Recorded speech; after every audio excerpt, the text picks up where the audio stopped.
بزرگوں، دوستوں، یہ کام اپنی زندگی بنانے کا کام ہے۔ ہر مسلمان غریب ہو یا مالدار، فقیر ہو یا اپنے وقت کا بادشاہ، اگر زندگی بنائے بغیر جائے گا تو اسے خون کے آنسو رونا پڑیں گے، اور زندگی بنا کر جائے گا وہ ہمیشہ ہمیشہ کی راحت میں رہے گا۔ دنیا کی ہر چیز عارضی ہے، یہاں ہر چیز ختم ہو جانے والی ہے۔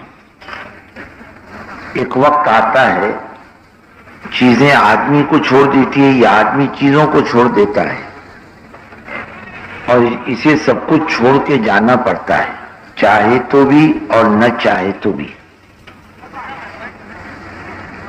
چیزوں میں وقتی طور پر ہے، یہاں کا آرام بھی وقتی ہے اور یہاں کی تکلیف بھی وقتی ہے، یہاں کی بھوک بھی بہت مختصر، بہت تھوڑی ہے۔ آدمی دوپہر کو نہ کھائے اور شام کو نہ کھائے اور فجر کے بعد پیٹ بھر کی روٹی مل جائے تو دونوں وقت کی بھوک ختم ہو جاتی ہے۔ آدمی 2-3 ٹائم سے پیاسا ہو اور ایک گلاس پانی پی لے تو اس کی پیاس بجھ جاتی ہے۔ آدمی تھکا ماندہ ہو، تھوڑا سا آرام مل جائے تو اس کی تھکاوٹ ختم ہو جاتی ہے۔ لیکن بزرگوں، آخرت کی کوئی بھی چیز کبھی ختم نہیں ہوگی، وہاں کی بھوک پیاس کبھی ختم نہیں ہوگی، وہاں کی تکلیف ختم نہیں ہوگی، وہاں کی بے بسی ختم نہیں ہوگی، بلکہ ہمیشہ ہمیشہ باقی رہے گی۔ ایسی وہاں کی راحت کبھی بھی ختم نہیں ہوگی، ہمیشہ ہمیشہ باقی رہے گی۔ یہ جتنے انبیاء علیہ السلام دنیا میں تشریف لائے اور تمام انبیاء کے سردار حضور پاک صلی اللہ علیہ وسلم تشریف لائے، وہ زندگی بنانے کی دعوت لے کر کے آئے کہ لوگوں زندگی ایسی بناؤ اور دنیا سے ایسے بن کے جاؤ تو آخرت میں تمہارا بیڑا پار ہے۔ اور یہ جو چیز ہم لے کر آئے ہیں اپنی طرف سے نہیں لے کر آئے، اللہ کی طرف سے لے کر آئے۔ ہم اللہ کا پیغام تمہیں سنانے کے لیے آئے۔ وہ یہ دعوت دیتے تھے زندگی بنانے کی، اور یہ بات سمجھاتے تھے دیکھو چیزیں کم ہو یا زیادہ اس سے کوئی فرق نہیں پڑتا زندگی کا۔ آپ نے بمبئی میں دیکھا ہوگا نہیں، لاکھوں آدمی فٹ پاتھ پہ زندگی گزارتے ہیں، لاکھوں کروڑوں انسان دنیا کے جھوپڑے میں زندگی گزارتے ہیں۔ بہت سے لوگ دنیا میں ایسے ہیں کہ ایک وقت روٹی کھا کے گزارتے ہیں۔ محنت مزدوری کرنے والوں کو دیکھا ہوگا آپ نے کہ وہ محنت مزدوری کرنے والے ایک کپڑا رہتا ہے ان کے پاس، اسی کو دھوتے ہیں، اسی کو سکھاتے ہیں، اور 2 برتن رہتے ہیں ان کے پاس، ایک کٹورا ایک تھالی، وہی ان کی زندگی کی گزر اوقات ہے۔ گھر میں گودڑی رہتی ہے، ایک ٹاٹ پڑا رہتا ہے، زندگی گزر جاتی ہے اس میں۔ اور ایک آدمی نرم گدوں پر سوتا ہے، نرم تکیوں پر سوتا ہے، اس کی بھی گزر جاتی ہے۔ زندگی تو ہر حال میں گزر جاتی ہے، ایسے گزرنا چاہیے، گزرے گی، لیکن اعمال کے ساتھ گزرے۔ اصل یہ ہے تم کچھ بھی کرو، کہیں بھی رہو، اعمال کے ساتھ رہو تو اللہ تعالیٰ دنیا میں بھی کامیاب کرے گا، مرنے کے بعد بھی کامیاب کرے گا۔ اور اعمال میں زندگی بنانے کے لیے سب سے پہلی چیز جو ہے وہ اللہ پر ایمان ہے۔ یہ سب سے بڑا سرمایہ ہے۔ یوں سمجھ لو سارے خیر کے آنے کا راستہ یہی ہے۔ تو ہمارے نبی صلی اللہ علیہ وسلم نماز کے آنے تک صرف ایمان کی دعوت دیتے رہے، یا ایھا الناس قولوا لا الہ الا اللہ تفلحوا۔ ساری دنیا کے یقین سے نکلو، ایک اللہ کا یقین پیدا کرو، اللہ تمہیں کامیاب کرے گا۔ اور فلاح کے معنی آتے ہیں الفوز فی الدنیا والآخرہ، دنیا اور آخرت کی کمائی کا نام کامیابی ہے۔ یہ دعوت دیتے رہے۔ اور ایمان بزرگوں ہر ایک کا اس پر فرض ہے، ہر ایک کو بنانا چاہیے اپنا ایمان۔ میرا ایمان آپ کے کام نہیں آئے گا اور آپ کا ایمان میرے کام نہیں آئے گا. حضرت نوح جیسے نبی کا ایمان ان کی بیوی اور بیٹے کے کام نہیں آیا. حضرت محمد صلی اللہ علیہ وسلم جیسے نبی ان کا ایمان ان کے سگے چچا ابو طالب کے کام نہیں آیا. ہر ایک کو اپنا ایمان بنانا چاہیے اور اتنا ایمان بنائے کہ اللہ کے دین پر آدمی بغیر کسی شک و شبے کے چلتا شروع کر دے. دین کے معاملے میں شک و شبے کی کوئی گنجائش نہیں. یہ قرآن ایسی کتاب ہے کہ جس کا فائدہ آدمی یقین کے ذریعے اٹھا سکتا ہے، شک پہ نہیں. اتنا یقین بن جائے اندرون کا کہ یوں سمجھے کہ اللہ سے بڑھ کر میرا کوئی خیر خواہ نہیں اور اللہ کی طرف سے جو چیز ملے گی وہ میری خیر کی ہے اور حضرت محمد صلی اللہ علیہ وسلم کا طریقہ میرے لیے عزت کا طریقہ ہے. اندر کا یقین بنے اور اللہ کی ذات کو پہچاننے والا بنے. وہ بڑی قدرت والے ہیں، بڑی طاقت والے ہیں اور تن تنہا ساری دنیا کا نظام چلاتے ہیں. ان کے قبضے میں سب کچھ ہے، موت بھی ہے، زندگی بھی ہے، کامیابی بھی ہے، ناکامیابی بھی ہے، روزی بھی ان کے ذمے ہے، موت ان کے ذمے ہے،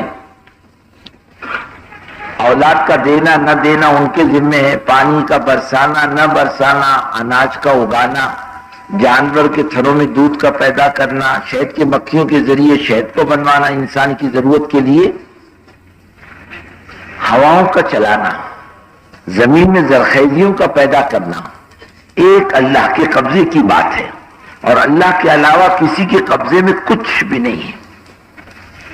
یہ اندر کا یقین بنے. روزی کا مالک بھی اللہ ہے. عقل مندی پر روزی تھوڑی ہے. اگر عقل مندی ڈگری پر روزی ہوتی تو ساری دنیا کے گدھے اور گھوڑے بھوکے مرتے. کہ بھائی تمہارے بیوی میں گدھوں کی وہ ڈگری ہے کیا؟ ہاں گھوڑوں کی. چلو کتوں کی ایک دکان ہے اور وہ اپنا لین دین کرتے ہیں، ان کا کاروبار وہاں سے چلتا ہے. نہیں، ڈگری پر روزی نہیں، نہ عقل مندی پر روزی ہے. روزی تو اللہ کے ذمے ہے. وَكَأَيِّن مِّن دَابَّةٍ لَا تَحْمِلُ رِزْقَهَا اللَّهُ يَرْزُقُهَا. جتنی مخلوق چلتی ہے نا زمین پر تو اپنی روزی لے کے نہیں چلتی. روزی تو اللہ دیتا ہے اور روزی زمینوں میں نہیں، نہ دکانوں میں. وَفِي السَّمَاءِ رِزْقُكُمْ وَمَا تُوعَدُونَ. اس روزی کا وعدہ ہم نے تم سے کیا ہے، وہ آسمانوں میں، زمین میں نہیں. ہم تو ضرورت کے اعتبار سے زمین میں روزی بھیجتے رہتے ہیں انسانوں کی. روزی کے ہم مالک ہیں. روزی ہم نے کسی فرشتے کے بھی تابع نہیں کی ہے. روزی اللہ ہم نے اپنے تابع کر رکھی ہے. اگر تمہارے میرے تابع روزی ہو جائے تو جس سے جھگڑا ہو جائے وہ تو بھوکا مر جائے بیچارہ. ہم کو کھانا بند، پانی بند، سب. اللہ نے روزی رکھی نہیں، انسان کی ذمہ تو اپنے پاس رکھی ہے. وہ اچھے کو بھی دیتا ہے، بری کو بھی دیتا ہے، نافرمان کو بھی دیتا ہے، باغی کو بھی دیتا ہے. اللہ سے انکار کرے روزی اللہ اس کو بھی دیتا ہے. اللہ نے اس کو پیدا کیا، اللہ اس کی روزی پہنچانے کی ذمہ دار ہے. اگر یہ یقین اندر کا بیٹھ جائے تو یہ جتنی غلط لائنیں ہیں یہ ختم ہو جائے گی دنیا سے. جھوٹ ختم ہو جائے گا، دھوکہ دینا ختم ہو جائے گا، شراب کے اڈے ختم ہو جائیں گے، جوئے کے اڈے ختم ہو جائیں گے، یتیم بیواؤں کا ناحق کا مال کھانا ختم ہو جائے گا. جھوٹی گواہی دینے کے لیے ایک بھی مسلمان نہیں ملے گا، دھوکہ دینے والا ایک مسلمان نہیں ملے گا، ڈنڈی مارنے والا ایک مسلمان نہیں ملے گا. سیدھی سیدھی بات ہے. روزی کا مالک اللہ ہے. میں اپنے برتن کو گندا کیوں کروں جبکہ روزی صاف ستھری آتی ہے اللہ کی طرف سے. یقین اتنا بڑا سرمایہ ہے، معمولی بات نہیں ہے کہ چلو ایک فیشن میں ایک بات کہی جا رہی ہے ایمان یقین کی. بزرگوں یہ انسان کی سب سے بڑی ضرورت ہے اور انسان کا سب سے بڑا مسئلہ ہے اور انسان کے مسائل کے حل کرنے کے سب سے آسان ترین لین اللہ کے ذات عالی پر ایمان ہے. یہ سب کچھ اللہ کے قبضے میں ہے. سب دنیا مل کے کچھ بھی نہیں کر سکتی، ایک اللہ سب کچھ کر سکتے ہیں. اور کسی چیز کے بنانے کا ارادہ کر لے کہ ہو جا تو ہو جائے گی. یہ اندر کا یقین بنے. زبان کے بول کو یقین نہیں کہتے، یہ تو کم بخت جھوٹ بھی بولتی ہے، نہیں بولتی، دھوکہ بھی دیتی ہے. جب صبح ہوتی ہے نا تمام اعضاء کہتے ہیں تو ٹھیک چل، تو نے ادھر ادھر کی بات کہی، تو جائے گی 32 دانتوں میں، جوتے پڑیں گے کھوپڑی پر. آدمی نے کسی کو گالی دی تو زبان کو جوتے مارتا کہ کھوپڑی پر جوتے مارتا ہے؟ کہ زبان پکڑ کے مارتے نا. ارے بولو نا. پھر کھوپڑی پہ کمر پہ لات، نہ تو کھوپڑی پہ جوتا. اس لیے تمام اعضاء اسے پناہ چاہتے ہیں اور پلٹتی بھی ہے، اور اتنی مضبوط ہے کہ آج تک کسی کی زبان گھسی نہیں. بڑی سے بڑی گاڑیوں کی چیسی وہ گھس گئی، ٹائر گھس جاتے ہیں، کتنے موٹے موٹے ٹائر رہتے ہیں، چیسی فولاد کی رہتی وہ گھس جاتی ہے. آج تک ایک آدمی کی زبان نہیں گھسی دنیا میں. کسی کو دیکھا آپ نے یہ موٹر کے ٹائر گھس رہے اور کیا کہتے ہیں آپ کی چیسی گھس رہی ہے اور باڈی خراب ہو رہی ہے، سب کچھ ہو رہا ہے، لیکن آج تک آپ نے نہیں دیکھا ہوگا کہ آدمی کے پیر گھس گئے ہوں. چلتے چلتے گھس گئے. کیوں گیا تھا ڈاکٹر کے پاس؟ میرے پیر بدلنے گیا تھا. ہاں، ابھی دیکھا کبھی آپ نے کہ میرے پیر گھس گئے ہوں؟ میری زبان چلتے چلتے گھس گئی ہو؟ بلب چلتے چلتے خراب ہو جاتے ہیں، یہ آنکھیں چلتے چلتے کبھی روشنی ختم نہیں کرتی جب تک کوئی بیماری اس کو نہ لگے.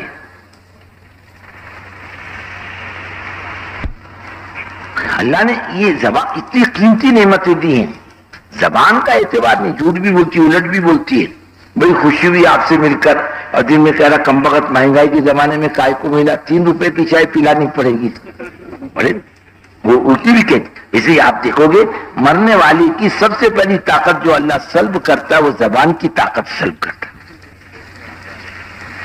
دل کی دنیا کھلتی رہتی ہے، زبان بند ہو جاتی ہے. اصل ٹھکانہ دل کا ہے. دل میں کیا بھرا ہے زندگی میں؟ اگر ہم نے محنت کر کے خدا کے یقین کو دل میں بھرا ہے، جب موت کے وقت زبان بند ہو جائے گی تو دل کی ریل کھلتی ہے. اندر کیا بھرا ہے؟ ایمان. تو ایمان نکلے گا. جیسے بوتل میں ہم نے شراب بھری، الٹیں گے تو کیا نکلے گا؟ شراب. دودھ تو نہیں نکلے گا. یہ دل برتن ہے، جو زندگی بھر بھرے گا وہی نکلے گا. بے ایمانی بھری تو بے ایمانی نکلے گی، اور ایمان بھرا ہو تو ایمان نکلے گا. دنیا کی چیزوں کی محبت بھری ہوگی تو دنیا کی چیزوں کی محبت نکلے گی، ایمان نہیں نکلے گا. اصل اس کو بنانا ہے اندر اترے، اندر خدا کا یقین اترے کہ کرنے والی ذات صرف اللہ کی ہے. حضرت عمر فرماتے ہیں تعلمنا الایمان ثم تعلمنا القرآن. ہم نے ایمان پہلے سیکھا اور قرآن بعد میں سیکھا. جب آدمی کی زندگی میں ایمان آتا ہے نا صحیح معنوں میں، جب حضرات صحابہ رضوان اللہ تعالیٰ عنہ اجمعین ایمان سے پہلے کیسے تھے اور ایمان کے بعد زندگیاں نمونہ ہے. ایمان زندگی یوں بناتا ہے، یہ نمونے ہیں. زندگی ان کی نمونہ ہے ایمان والوں کی. بھائی زندگی ایمان ایسی بناتا ہے. حضرت عمر رضی اللہ تعالیٰ عنہ اپنے دور خلافت میں مینا تشریف لے گئے تو ایک درخت سے اپنا سواری کا جانور باندھا، بہت دیر تک بیٹھے روتے رہے. جیسے امیر المومنین کیوں رو رہے؟ فرمایا میں چھوٹا تھا، یہاں بکریاں چرانے آتا تھا مینا کی وادی میں، بچہ ہی تو تھا، چھوڑ دیتا بکریاں چرنے کے لیے، سو جاتا ہے اس درخت نیچے اطمینان سے. میری ماں آتی، میری خالہ آتی، میرے منہ میں تماچے مار کے کہتی کیا کرے گا تجھے تو بکریاں چرانی بھی نہیں آتی.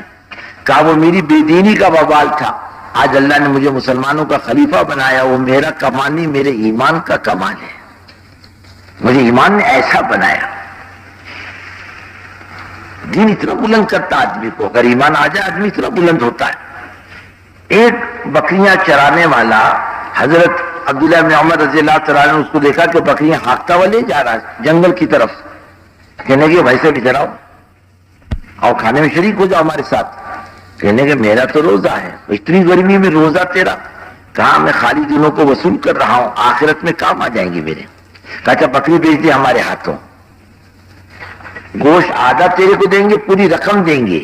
کہنے کہ بکریاں مالک کی ہے میری نہیں ہے. کہا مالک کو سمجھا دینا. بھیڑیا لے گیا مالک، پھر یہ لے گیا مالک کو سمجھا دینا. کہا ٹھیک ہے. مالک مطمئن ہو جائے گا کہ بھیڑیا لے گیا، فعین اللہ خدا کہاں جائے گا. ایک غریب چرواہا ایمان کی برکت سے امانت دار تھا. ایک 4 دیواری کی عورت ایمان کی برکت سے امانت دار تھی. حضرت عمر رضی اللہ تعالیٰ عنہ رات کو گشت کر رہے، ایک مکان سے ٹیک لگا کے بیٹھ گئے. اندر ماں بیٹی بات کر رہی. کہے بیٹی دودھ میں پانی ملا؟ ماں کہہ رہی. بیٹی کہہ رہی اماں حضرت عمر کا اعلان نہیں سنا دودھ میں کوئی پانی نہ ملا ہے آج کے بعد؟ کہ بیٹی عمر کہاں دیکھنے کے لیے آتے یہاں پر؟ کہ اماں عمر تو نہیں آتے، اللہ تو دیکھ رہا ہے. عمر نہیں دیکھ رہا، اللہ تو دیکھ رہا. حضرت عمر رضی اللہ تعالیٰ عنہ ماں بیٹی کی بات سنے ہیں؟ بالکل ہاں. کوئی ڈگری، کون سی ڈگری ماں بیٹیوں کے پاس؟ کون سی پڑھی لکھی ماں بہنیں؟ مدینہ منورہ کے رہنے والی نو مسلم گھرانے کی ایک عورت ہے، ایک بوڑھی ہے، ایک جوان ہے. جو آپ ماں بیٹی کی بات چل رہی ہے آپس میں. حضرت عمر نے دونوں کی باتوں کو سنا اور اپنے گھر تشریف لائے. صبح بیٹوں کو جمع کیا کہ بیٹو میری عمر نے یہ شادی کی، نہ تو اس لڑکی سے نکاح کر لیتا. کوئی اس لڑکی سے نکاح کر لو، اللہ اس کی نسل سے کوئی نیک انسان پیدا کرے گا، میرا یقین ہے اس پر. ان کے ایک لڑکے نے اس لڑکی سے نکاح کیا. اللہ نے اس لڑکی کو ایک لڑکی دی اور وہ لڑکی کا نکاح شاہی خاندان میں ہوا. وہ لڑکی آگے چل کر کے حضرت عمر بن عبدالعزیز رضی اللہ تعالیٰ عنہ کی ماں بنی، جس کے متعلق علماء فرماتے ہیں خلافت راشدہ میں ان کا بھی شمار ہوتا ہے. نئے سرے سے انہوں نے ایسا امن قائم کیا تھا اور اتنی خیر کے راستے کھول دیے تھے امت کے اندر. اتنی خیر کبھی بھی نہیں آئی امت کے اندر. وہ جو رسول اللہ صلی اللہ علیہ وسلم کا ارشاد ہے نا، حضرت عدی بن حاتم رضی اللہ تعالیٰ عنہ کو فرمایا تھا عدی ہم ایمان کی بات کہہ رہے ہیں تم سے اور تمہاری سمجھ میں نہیں آ رہی ایمان کی بات. عدی ایسا ہوگا کہ اللہ اس ایمان کی برکت سے ایک وقت لائے گا. کسرا کے محل کا نام معلوم ہے؟ بولے ہاں معلوم ہے. کیا نام ہے؟ بولے یہ نام ہے. اللہ اس کا مالک مسلمان کو بنائے گا. نا کیا بات کرتے، یہاں تو کوئی بات سنتا نہیں، خواب دیکھ رہے کسرا کے. اور کہا عدی سن لے، اللہ ایمان کی برکت سے دنیا میں اتنا امن لائے گا، اتنا امن لائے گا. ایک عورت خوبصورت جوان، ہاں یمن سے چلے گی، مکہ آئے گی، حج کرے گی، واپس جائے گی. بڈھی نہیں، ہاں کہ اس کی ٹھڈی ناک کو لگ رہی ہے، ایسی بڈھی نہیں، ننگی بجنگی نہیں، خوبصورت جوان عورت سونے کے زیور سے لدی ہوئی. ایمان کی برکت سے اتنا امن آئے گا کہ نگاہ اٹھا کر دیکھنے والا کوئی نہیں ہوگا. تو ایسا ہوگا؟ کہاں ایسا ہوگا. اور حدیث سن لے، اللہ ایمان کی برکت سے اتنی خیر لائے گا کہ زکات کے دینے والے سب ہوں گے، زکات کا لینے والا کوئی نہیں ہوگا. حضرت عدی بن حاتم رضی اللہ تعالیٰ عنہ فرماتے ہیں دو چیزیں تو میں نے خود دیکھی کسرا کو کہ محلات کے مال کو جمع کرنے میں میں بھی شریک تھا. اور میں نے یہ بھی دیکھا وہ عورت آئی، حج کر کے واپس چلی گئی، ہزاروں کلومیٹر کے راستے پر نگاہ اٹھا کر دیکھنے والا کوئی نہیں تھا. اور زندہ رہا تو یہ بھی دیکھوں گا کہ زکات کے دینے والے سب ہوں گے اور زکات کا لینے والا کوئی نہیں ہوگا. حضرت عمر بن عبدالعزیز رضی اللہ تعالیٰ عنہ کے زمانے میں ایک آدمی کھڑا کر آواز لگاتا راستے پر، ہے کوئی زکات لینے والا؟ تو لوگ بولتے بھائی ہمارے پاس خود رکھی ہوئی ہے، ہم خود تلاش کر رہے ہیں کوئی زکات لینے والا. اور آج دنیا یہاں تک آ چکی، کہنے لگی ہے کوئی دینے والا. کتنی تبدیلی آ گئی. بے دینی ایک وبال ہے، جیسے دین ایک برکت ہے، بے دینی ایک وبال بھی تو ہے. پوری زندگی کو لاتا ہے بے دینی، اور دین و تمام خیر کو لے کر آتی جو اللہ تعالیٰ نے اس کے ساتھ وابستہ کر رکھا ہے. ساری خیر آتی اس کے پیچھے. اور یہ دور آیا تو عمر بن عبدالعزیز رضی اللہ تعالیٰ عنہ کے زمانے میں. اور کتنا امن آیا تھا معلوم؟ اتنا امن آیا تھا بکری اور بھیڑیا ایک گھاٹ پہ پانی پیتے. بھیڑیا بکری کو ہاتھ نہیں ڈالتا. ایک دن چروائے نے بھیڑیا بھی بند کر دیا بکریوں کے ساتھ، رات بھر بکریوں کے ساتھ بھیڑیا بن رہا، ایک بکری کو ہاتھ نہیں لگایا. اور ایک دن بھیڑیے نے بکری پکڑی، چروار رو دیا. کسی نے کہا وہ تو اس کی فطرت میں داخل ہے شکار کرنا، تو رویا کیوں اس کے شکار کرنے پر؟ کہنے اس کے شکار کرنے پر میں نہیں رویا، ایسا محسوس ہوتا ہے عمر بن عبدالعزیز رضی اللہ تعالیٰ عنہ اب دنیا میں نہیں رہے. یہ سب سے بڑا سرمایہ اپنا گیا ہے اللہ پر ایمان کا. روزی کا مالک اللہ، عزت کا مالک اللہ، ذلت کا مالک اللہ، نفع نقصان کا مالک اللہ. ساری دنیا کے مسائل کا حل ایک اللہ کے قبضے میں ہے. ایک اللہ کے علاوہ کسی کے قبضے میں کچھ نہیں. یہ اندر کا وجدان بنے، اندر کا یقین بنے، یہ چیز اندر جڑ پکڑ لے، مضبوط ہو جائے. ارے آدمی اپنے وقت کا بادشاہ ہے، خدا کی قسم، یہ یقین آ جائے جس کا. ایک تو ایمان بنے ہمارا. جیسے بزرگوں دوستوں دنیا کی چیزوں کے اثرات ہوتے ہیں، اعمال کی بھی تو اثرات ہوتے ہیں. ایک آدمی اچھا کپڑا پہنتا ہے تو کرتا ہے کہ نہیں کرتا. ایک آدمی ہوٹل میں بیٹھتا ہے تو کرتا ہے. اپنے ڈرائیور کو دیکھا ہوگا کبھی سیدھا نہیں بیٹھتا، ٹیڑھا ہی بیٹھتا. رکشہ والے کو دیکھا کبھی پیر باہر نکال کے بیٹھتا ہے رکشہ میں. اپنی موٹر سائیکل والے پر بیٹھنے والے کو دیکھا ہوگا, ٹیڑھا بیٹھے گا نہ تو آگے بیٹھتا ہے. بالکل چیزیں آدمی پر اثر ڈالتی ہیں.